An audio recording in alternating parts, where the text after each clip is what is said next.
नमस्कार साथियों, स्वागत है आप सभी का आपके अपने यूट्यूब चैनल पर जिसका नाम है जीएस बुस्ट और मैं हूं अनूप उपाध्याय। साथियों, कभी कहा जाता था कि पाकिस्तान के पास सिर्फ दो ताकतें, एक उसकी सेना और दूसरी सियासत। लेकिन अब तीसरी ताकत भी उसके साथ जुड़ गई है, वो है वहां की खनिज संपदा। बलूचिस्तान की धरती के नीचे दबा हुआ रेयर अर्थ मिनरल्स दुनिया की रक्षा तकनीक और आधुनिक उद्योग का ऋण है।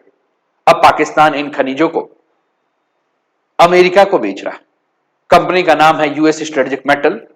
डील की कीमत है 50 करोड़ रुपए और साथ में सेना की सक्रिय भूमिका। लेकिन सवाल यह नहीं है कि खनिज कहां भेजे गए, सवाल यह है कि इसके पीछे रणनीति किसकी। और इन्हीं सारे मुद्दों के ऊपर हम विस्तार से चर्चा करेंगे। चैनल पर पहली बार है तो चैनल को सब्सक्राइब करके बेल आइकन दबा दीजिएगा कि यहां आने वाले हर वीडियो का नोटिफिकेशन आपको मिले। वीडियो को अंत तक देखिएगा और अपने विचार भी जो है कमेंट के माध्यम से हम तक पहुंचाइएगा।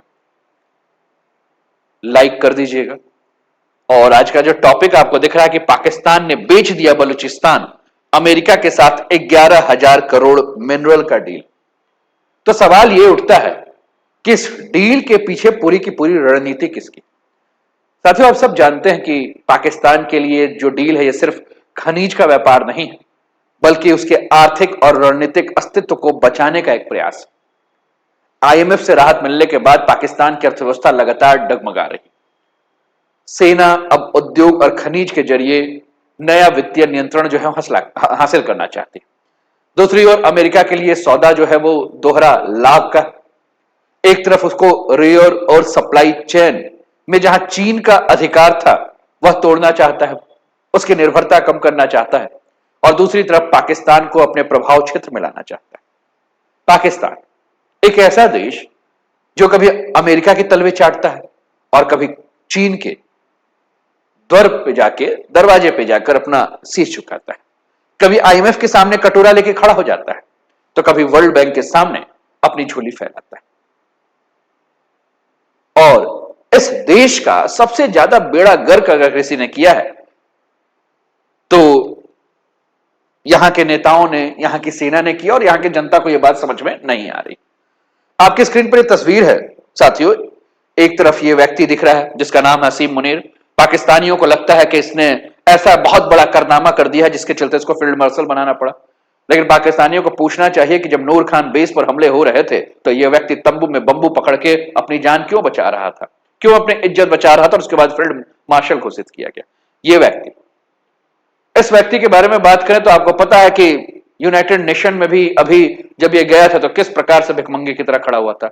और रही बात ट्रंप की, तो आप जानते हैं कि ट्रंप भारत के कितना भी विरोध में बोल दे, लेकिन कभी भी मोदी माय बेस्ट फ्रेंड वाला डायलॉग बंद नहीं होता। ट्रंप को केवल एक ही बात का गुस्सा है कि मोदी जो है वह रशिया के साथ कच्चा तेल लेना क्यों नहीं बंद कर रहा। और अगर आज इंडिया अमेरिका की भाषा बोलने लगे तो अमेरिका पाकिस्तान का साथ छोड़ सकता है। दूसरा, आप सभी जानते हैं कि रेयर अर्थ मिनरल्स के लिए अमेरिका कितना परेशान है। यूक्रेन और रशिया के बीच की जो पूरी की पूरी लड़ाई चल रही है उसके पीछे कहीं ना कहीं रेयर अर्थ मिनरल्स एक बहुत बड़ा जो है वो मुद्दा है, और वही काम अब पाकिस्तान के द्वारा मिल रहा है। तो कुल मिलाकर अगर हम बात करें साथियों तो ये जो डील हो रही है सिर्फ खनिजों की डील नहीं है, बल्कि भू राजनीतिक समीकरण की एक नई पारी की शुरुआत है। और अगर ये मॉडल सफल साबित हुआ तो आने वाले समय में पाकिस्तान का खनिज कूटनीति यानी कि मिनरल डिप्लोमेसी के बारे में अगर हम बात करें तो उसके आर्थिक और सैन्य नीतियों का मुख्य आधार बन सकता है। साथियों, कहीं आपने देखा होगा किसी देश में जब आर्थिक रणनीति के ऊपर चर्चा हो रही है, देश की अर्थव्यवस्था के ऊपर चर्चा हो रही है, तो देश का जो सेना का प्रमुख है वह उसमें बैठा हुआ है। अगर प्रधानमंत्री के साथ आसिम मुनीर गया हुआ है जो कि सो कॉल्ड फील्ड मार्शल है, तो आपको समझना चाहिए कि अभी भी पाकिस्तान सेना के हाथ में ही है। यह तो बस कठपुतली है जो कि खड़ा है, इसके हाथ में कुछ नहीं, सारा कुछ इसी के हाथ में। और जिस दिन इसका दिमाग खराब हुआ, परवेज मुशर्रफ का रूप ये पकड़ लेगा और ये नवाज शरीफ का, उठा के फेंक दिया जाएगा इसको पाकिस्तान से बाहर। तो साथियों, कुल ये समझना है कि आने वाले समय में हमने कहा कि पाकिस्तान जो है वो खनिज कूटनीति यानी कि उसकी आर्थिक और सैन्य जो भी नीतियां उसका मुख्य आधार बन सकती हैं। तो ये कैसे हो सकता है साथियों? इस डील के अगले चरण के ऊपर अगर हम बात करें तो अगला चरण क्या है, तो तो अगला चरण है इंफ्रास्ट्रक्चर लिंकेज, यानी कि पाकिस्तान ने अमेरिका को यह प्रस्ताव दिया है कि भैया तुम बलूचिस्तान आओ, उसी बलूचिस्तान जहां के बलूच जो है वो 1947 से आज तक मांग कर रहे हैं कि पाकिस्तान हमें आजाद करे, पाकिस्तान हमारा शोषण कर रहा है, ना जाने कितने हजार बलूचियों की हत्या जो है वो पाकिस्तान ने किया हुआ है। और उसी बलूचिस्तान का एक पोर्ट है साथियों जिसका नाम है पसनी, इस पसनी को अमेरिका को दे दिया गया है कि अमेरिका इसको विकसित करे, और यहां से एक रेल लाइन के निर्माण के बारे में बात हुई है कि यहां से अमेरिका जो है रेल लाइन का निर्माण कर और यहां से जो भी खनिज है उस खनिज को निकाल के पश्चिम देश की तरफ लेके जाए। और इस रेल लाइन के निर्माण की कीमत 1.2 अरब डॉलर है, लगभग 11,000 करोड़ रुपए। बातें मेरी समझ में आ रही। और ये लाइन जो है वो बलूचिस्तान के उन क्षेत्रों में जहां खनिज बहुत ज्यादा है, कौन कौन से क्षेत्र, बातों को समझिएगा, मैप में मैं दिखा रहा हूं। बलूचिस्तान के वो क्षेत्र जहां खनिज आपको ज्यादा देखने को मिल रहा है, उन क्षेत्रों से खनिजों को ये क्या करेंगे, निकालेंगे, जैसे कि रेको, चगाई और सैंडनेक, ये क्षेत्र आपको देखने को मिल रहा है। ठीक, यहां से सीधे इसको निकाला जाएगा और निकालने के बाद अरब सागर के तट पर जो है वो लेकर जाएंगे, और अरब सागर के तट पर ले जाके यहां से पसनी से, जो कि अमेरिका को बेचा जा रहा है, यहां से इसका व्यापार हो। और इसका उद्देश्य क्या है, इसका उद्देश्य यह है कि rare earth minerals, rare earth minerals मतलब कि वो मिनरल्स जिस मिनरल्स के अंदर आप कॉपर को ले लीजिए, लिथियम को ले लीजिए, निकल को ले लीजिए, इनका प्रयोग किया जाएगा। आप जान रहे हैं साथियों कि इस समय इलेक्ट्रिक व्हीकल्स बहुत ज्यादा चलन हो चुका है। और अगर हम रेयर अर्थ मिनरल्स की बात करें, जिसमें कि हम ग्लास, प्लास्टिक, सिरेमिक्स की बात कर रहे हैं, मैग्नेट्स की बात करें, फास्फोरस की बात करें, और इसका यूज किस में है, तो हाइब्रिड व्हीकल्स में, कंप्यूटर में, स्टील में, प्रोटेक्टिव आईवेयर में, ऑप्टिकल ग्लास में, क्लीन एनर्जी में, सैटेलाइट इलेक्ट्रॉनिक्स में, डिस्प्ले स्क्रीन में, मतलब कई जगह इसका बहुत बड़ा प्रयोग है। 62% प्रयोग इसका कैटलिस्ट के रूप में हो रहा है। ठीक, तो कुल मिलाकर अगर हम बात करें तो इस समय की मांग है ये रेयर अर्थ मिनरल्स, और अमेरिका चाहता है कि रेयर अर्थ मिनरल्स में जो चाइना का एकाधिकार देखने को मिल रहा है, चाइना का एकाधिकार कितना है ये मैं आपको चार्ट के माध्यम से दिखा दूंगा तो इसको आपको ज्यादा समझ में आएगा। टोटल अगर ग्लोबल रिफाइनिंग में बात करें तो चाइना 90% से अधिक अधिकार कर रहा है।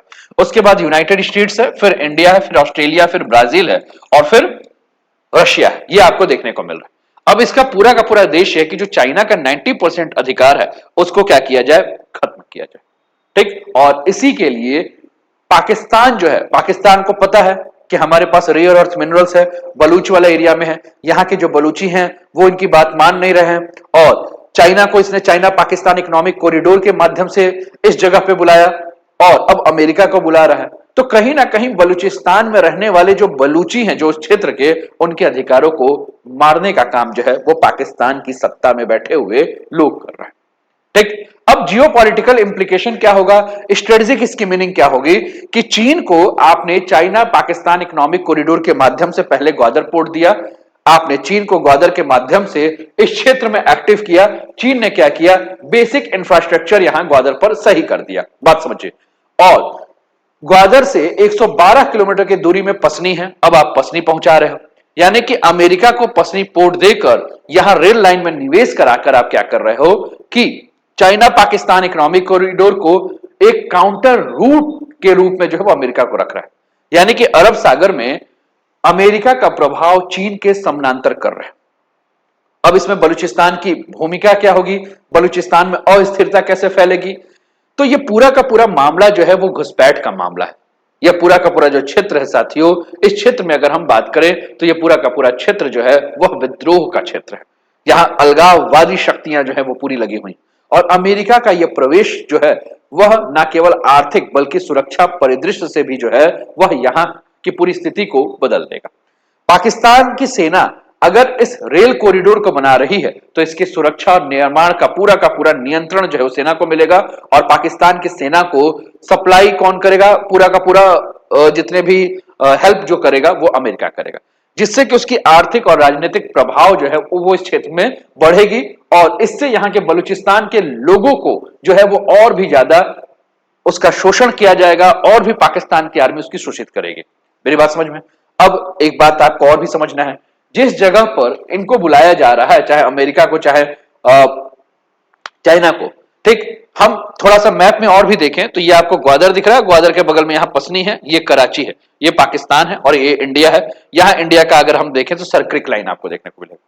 अब भारत को क्या ध्यान रखना होगा? भारत को यह ध्यान रखना होगा कि पसनी या ग्वादर का जो क्षेत्र है, या पसनी और ग्वादर के अलावा भी अगर हम बात करें तो एक मैप में और भी हम देखें तो पसनी और ग्वादर के अलावा अगर हम देखें तो ये मैप देखिए आप, ये आपको पसनी दिख रहा है, ये ग्वादर है, ये गल्फ ऑफ ओमान का क्षेत्र दिख रहा है और ये ओमान वाला एरिया आपको देखने को मिल रहा है, ठीक है। तो भारत को यह ध्यान रखना होगा कि पसनी हो, ग्वादर हो, ओमान हो, ठीक है ना, ये धीरे धीरे ये जो पूरा का पूरा क्षेत्र है, यह क्षेत्र जो है एक लड़ाई का अगर हम बात करें तो क्षेत्र बनने जा रहा है, जहां चीन, भारत और अमेरिका जैसी शक्तियां जो हैं, यानी कि ये पूरा का पूरा क्षेत्र जो है वो नया सामरिक गलियारा, स्ट्रेटेजिक कॉरिडोर जो है वो बन जाएगा। और दो महाशक्तियां जो हैं, या तीन महाशक्तियां अगर हम बात करें तो अरब सागर के इस क्षेत्र में अपनी उपस्थिति दर्ज करा रही। इसलिए अगर यहां प्रोजेक्ट आगे बढ़ रहा है तो पाकिस्तान को अमेरिका से फंडिंग मिलेगा, पाकिस्तान को अमेरिका से तकनीकी सहायता मिलेगी। अमेरिका को क्या मिलेगा? अमेरिका को चाइना के खिलाफ, यानी कि चाइना का जो चाइना पाकिस्तान इकोनॉमिक कॉरिडोर है उसके खिलाफ जो है एक वैकल्पिक मार्ग मिलेगा। यानी कि ये पूरी की पूरी परियोजना जो है वो सिर्फ रेल लाइन तक नहीं है, बल्कि एशिया की नई भू राजनीतिक प्रतिस्पर्धा में एक नई रेखा जो है वो खींची जा रही है।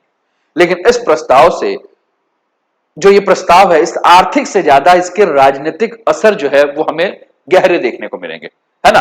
अगर पाकिस्तान यहां किसी भी प्रकार का प्रोजेक्ट बनवा रहा है तो पाकिस्तान के लिए आर्थिक राहत तो ला देगा, लेकिन इस क्षेत्र में बलूची अपने अधिकारों के लिए लड़ाई लड़ेंगे।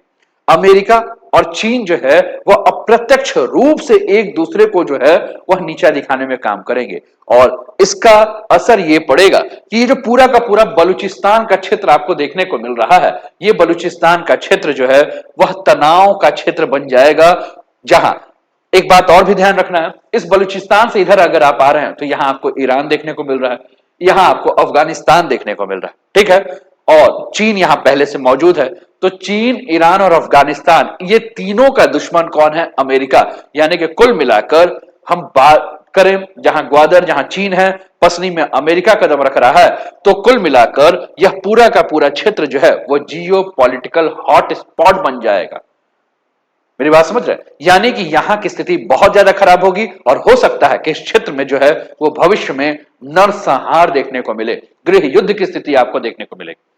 अब तक साथियों अमेरिका व्हाइट हाउस या पाकिस्तान की सरकार की ओर से इस प्रस्ताव के ऊपर कोई आधिकारिक बयान तो नहीं आया, लेकिन संकेत साफ है कि वाशिंगटन और इस्लामाबाद के बीच कुछ बड़ा होने वाला है और एक बहुत बड़ा रणनीतिक सौदा जो है यह हमें देखने को मिल रहा है, ठीक है। आप अपने स्क्रीन पर इस क्षेत्र को और भी देखिए, ये पाकिस्तान, ये अफगानिस्तान, ये ईरान आपको देखने को मिल रहा है, इधर चाइना, यानी कि पूरा का पूरा क्षेत्र अगर हम बात करें तो ये पूरा क्षेत्र जो है वह तनाव का एक बहुत बड़ा केंद्र जो है वो बनने वाला है। तो साथियों पाकिस्तान ये जो डील कर रहा है, ये डील दो धारी तलवार है, एक और डॉलर का सहारा है तो दूसरी ओर रणनीतिक जोखिम।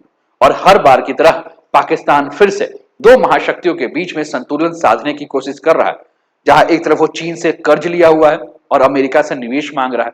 पर इतिहास गवाह है साथियों कि हर बार जब पाकिस्तान ने किसी बड़ी ताकत का सहारा लिया है तो उसने अपनी संप्रभुता का एक हिस्सा खो दिया है। आज की कहानी भी शायद वही है कि बस इस बार सौदा जो है वह जमीन के नीचे की दौलत का हो रहा है, यानी कि पाकिस्तान अपने जमीन के नीचे की दौलत बेच रहा है, रेयर अर्थ मिनरल्स के बहाने रेल लाइन जो अपने यहां बिछवा रहा है वह सिर्फ टैक नहीं है, बल्कि पाकिस्तान की विदेश नीति की एक नई दिशा जो है वो तय करेगी। आपको क्या लगता है कि पाकिस्तान अगर ये कदम उठा रहा है, जहां अमेरिका को पसनी बुला रहा है, ग्वादर पे पहले चीन है, ईरान के साथ ऐसे ही विवाद चल रहा है, अफगानिस्तान के साथ ऐसे ही विवाद है, इंडिया के खिलाफ अगर आप वो काम कर रहे हो, तो क्या लग रहा है ये क्षेत्र, अच्छा बलूची पहले से अपने अधिकारों के लिए लड़ रहे हैं, भविष्य कैसा होने वाला है? कमेंट के माध्यम से आप बताइए। और चैनल को अभी तक सब्सक्राइब नहीं किया तो सब्सक्राइब कर दीजिए, वीडियो को लाइक नहीं किया तो लाइक कर दीजिए, और शेयर नहीं किया तो शेयर कर दीजिए। अपना ध्यान रखिए, स्वस्थ रहिए, मस्त रहिए, तंदुरुस्त रहिए, हंसते खेलते मुस्कुराते हुए जीवन का आनंद लीजिए। जय हिंद, जय भारत।